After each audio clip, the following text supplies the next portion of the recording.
नमस्कार दोस्तों, मैं एस.एन. शर्मा और आप देख रहे हैं मेरी चैनल यूट्यूब पे एस.एन. Sharma motivational speaker. दोस्तों, यदि आप छोटी उम्र के हैं इस वीडियो के साथ जुड़ जाइए। यदि आप गरीब हैं इस वीडियो के साथ जुड़ जाइए। यदि आप गांव से हैं इस वीडियो को शुरू से लेकर अंत तक देखिए। और यदि आपके पास कम पैसा है तो इस वीडियो में मैं कुछ ऐसी टिप्स बताऊंगा आपको जिनके भरोसे आप जिंदगी भर कमा करके खा सकते हैं। यदि आप महिला हैं तो ससम्मान पधारिए आप इस चैनल पे। स्वागत है आपका। मेरी माताओं और बहनों से निवेदन है कि ये वीडियो आपकी किस्मत के दरवाजे खोल सकता है। बहुत सी बातें जो आज तक आपने नहीं सुनी थी वो मेरे अनुभव के आधार पे मैं आपको बताना चाहता हूं। वो ठोकरें जो मैंने मेरे जीवन में खाई हैं आपको नहीं खानी पड़े, इसीलिए मैं वीडियो बनाने के लिए खड़ा होता हूं और यही मेरा उद्देश्य है। मैंने शुरुआत में ही कहा था, money is not everything but something. इसलिए मैं कहना चाहूंगा, पैसा बचाना सीखिएगा। देखिए दोस्तों, पैसा कमाना हर आदमी जानता है, चाहे वो थोड़ा कमाए, चाहे ज्यादा कमाए, चाहे बहुत सारा कमाए, चाहे वो करोड़ों कमाए, चाहे लाखों कमाए, चाहे हजारों कमाए और चाहे सैकड़ों में कमाए। जिस आदमी ने पैसा कमाना सीख लिया वो आदमी जिंदगी में सारे सुख भोग सकता है। पैसे में वो ताकत है जो आपको 99% चीजों से सुरक्षित करता है।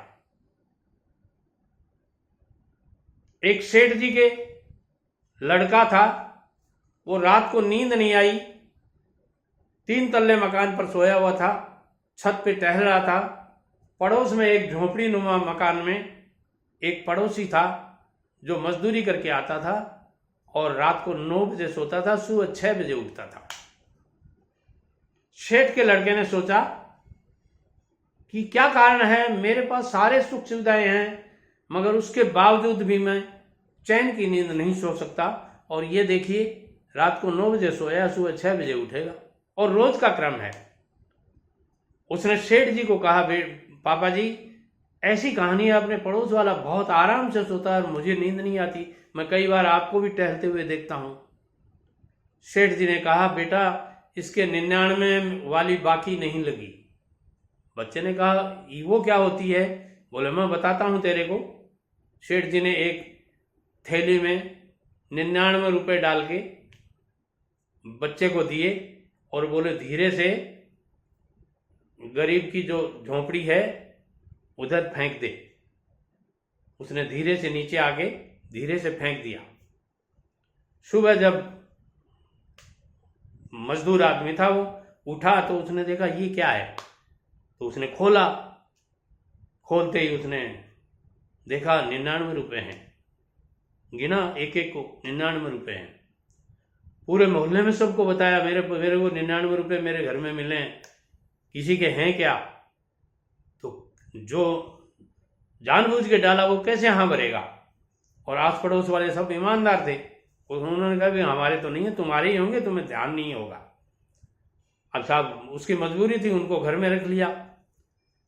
अब उसके दिमाग में आई, ध्यान से सुनिए, आगे रोमांचक होने वाली है कहानी। उसके ध्यान में आई कि 99 रुपए हैं अपने पास, मगर 100 का नोट आज तक मैं 10 साल हो गए कमाते हुए नहीं देखा अपनी जेब में। यदि इसमें 1 रुपया मैं मिला दूं तो ये 100 रुपए हो जाते हैं और एक 100 का बंदा नोट अपनी जेब में डालने की शौक पूरी कर लूं। वो जल्दी मिसेज को कहा, जल्दी कर, मैं काम पे जाऊंगा और कैसे जैसे आज 1 रुपया कमा के लाऊंगा। उस समय 12 आने की मजदूरी थी। उसने सेठ जी से कहा, आज सेठ जी मैं इतना काम कर दूंगा आपके, चाहे जितना काम करवा लो, मगर मुझे 1 रुपया देना पड़ेगा। सेठ जी ने कहा, चलो 2 घंटे फालतू काम कर देना, 1 रुपया दे देंगे।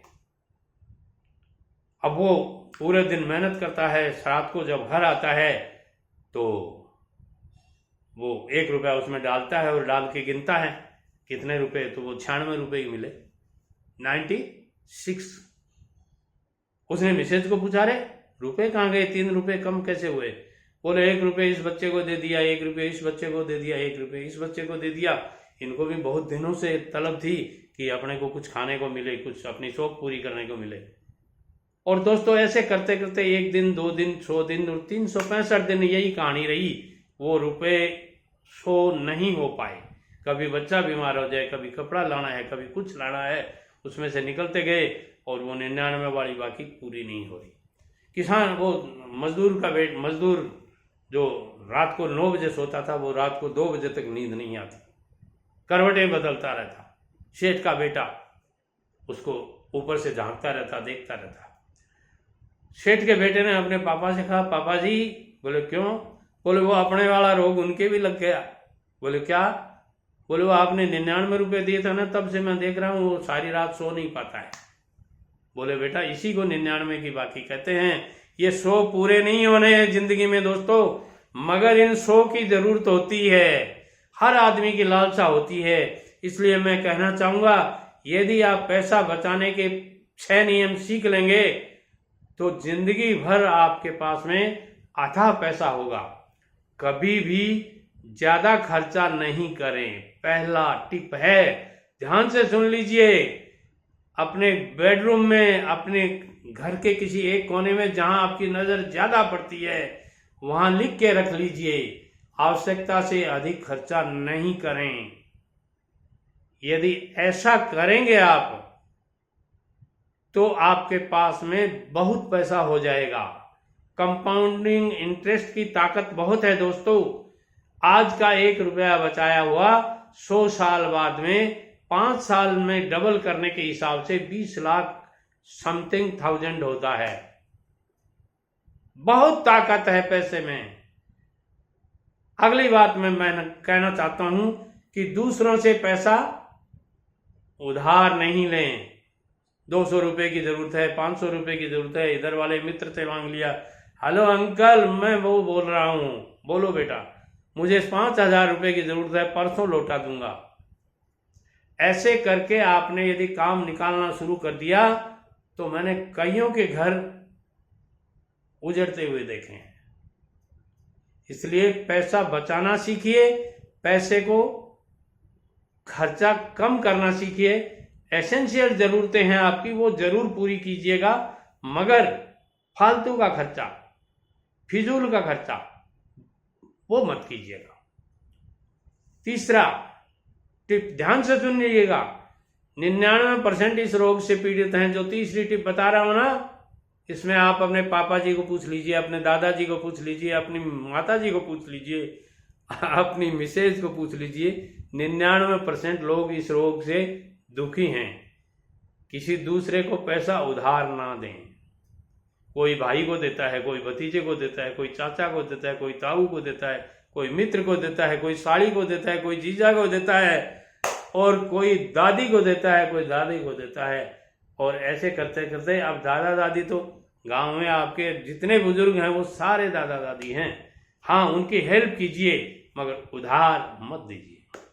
उधार तभी दीजिए जब आपको लग रहा हो कि मेरे पैसे के अभाव में इसकी इज्जत चली जाएगी। उधार तभी दीजिए जब आपको ऐसा लगे कि मेरे पैसे के अभाव में इसका बच्चा पढ़ नहीं पाएगा। उधार तभी दीजिए जब आपको ये लगे कि मेरे पैसे के अभाव में इसको मेडिसिन नहीं मिलेगी, मेरे पैसे के अभाव में इसका ये काम रुक जाएगा। तब उधार दीजिए और अपनी कैपेसिटी के अनुसार दीजिए। आपकी औकात है 9 रुपए की और आप 100 रुपए दे देते हैं, बड़े घाटे का सौदा हो जाएगा। दोस्तों चौथी बात जो मैं कहना चाहता हूं वो ये है कि ज्यादा महंगा सामान खरीदना बंद करें। यदि मेरी तरह 15,000 रुपए के फोन से आपका काम चलता है तो चलाइए, आपको आईफोन एप्पल का लाने की कोई जरूरत नहीं है।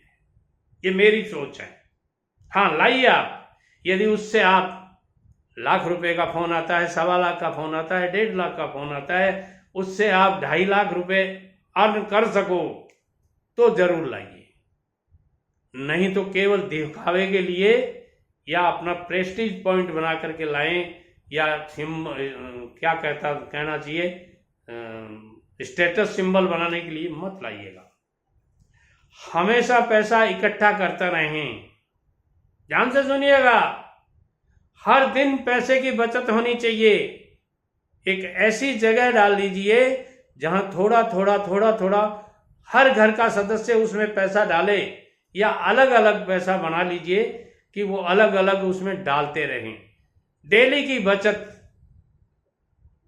एक बूंद रोज गिरेगी तो वो महीने वाले दिन घड़ा भर देगी। वैसे ही आपका गल्ला 30वें दिन पूरा फुलफिल हो जाएगा। छोटी छोटी बचत आपको वो बड़ी रकम बना के देगी कि आपने कभी सोचा ही नहीं हो। और हाँ, रोजाना कुछ नया सीखने की कोशिश कीजिए। हर दिन सीख सकते हो आप, किसी से भी सीख सकते हो, छोटे से सीख सकते हो, बड़े से सीख सकते हो, बुजुर्ग से सीख सकते हो, बच्चों से सीख सकते हो। सबके पास तजुर्बे हैं, सबके पास कलाकारी हैं। आपके पास हैं उससे 2 गुनी नहीं 100 गुनी ज्यादा हैं लोगों के पास। सीखने की कोशिश कीजिए, और नहीं तो एक स्किल सीख लीजिए, केवल एक स्किल। जिंदगी भर कमा के खा लेंगे, पूरी जिंदगी आप खा लेंगे कमा करके। दादाजी कौन सा बिजनेस करें ये समझ में नहीं आ रहा, आपने अभी तक बताया भी नहीं। दोस्तों क्या बताऊं, मैं तो जब घर से निकलता हूं उससे पहले 100 बिजनेस तो मेरे घर में ही मिल जाते हैं। घर में 100 बिजनेस मिल जाते हैं। हाँ, वो खूंटी पर टंग रहे हैं कपड़े, ये मैंने पहन रखे हैं कपड़े, इनकी सिलाई का बिजनेस होता है, इनकी धुलाई का बिजनेस होता है, अरे इनकी प्रेस का बिजनेस होता है, अरे इनको बेचने का बिजनेस होता है, इनको ऑनलाइन बेचा जाता है, ऑफलाइन बेचा जाता है। अरे यार दादाजी आप तो बहुत शानदार बात बताई। ये मेरे ऐनक है, इसका बिजनेस होता है। ये मैंने राखी बांध रखी है, इसका बिजनेस होता है। अरे ये नाखून है, इनका काटने का भी बिजनेस होता है। ये बाल काटने का बिजनेस होता है। तो दादाजी ऐसे तो बहुत बिजनेस है। हाँ सारे बिजनेस हैं, ये कलर पेंट इनके सारे बिजनेस हैं ये। अरे जो फोटोएं लगी हुई हैं इनका भी बिजनेस है। मैंने अपने शहर में देखा है, एक आदमी केवल 20,000 रुपए की फोटोएं लेके बैठा था और आज उसके 2-3 तल्ले की बिल्डिंगें हैं। 20 साल पहले की बात है। अच्छा बिजनेस चल रहा है। दादाजी इतना कमाइए, हर धंधे में कमाइए बेटा। कौन सा ऐसा धंधा है जिसमें लॉस है? तो फिर लॉस किसके लगता है? उन बेवकूफों के लगता है। ध्यान से सुनिएगा, नाराज होंगे आप, हो जाइए, मुझे कोई फर्क नहीं पड़ता। सच कहने में, जब नाम ही मेरा सत्यनारायण है तो सच तो कहूंगा ही। सच हमेशा कड़वा होता है।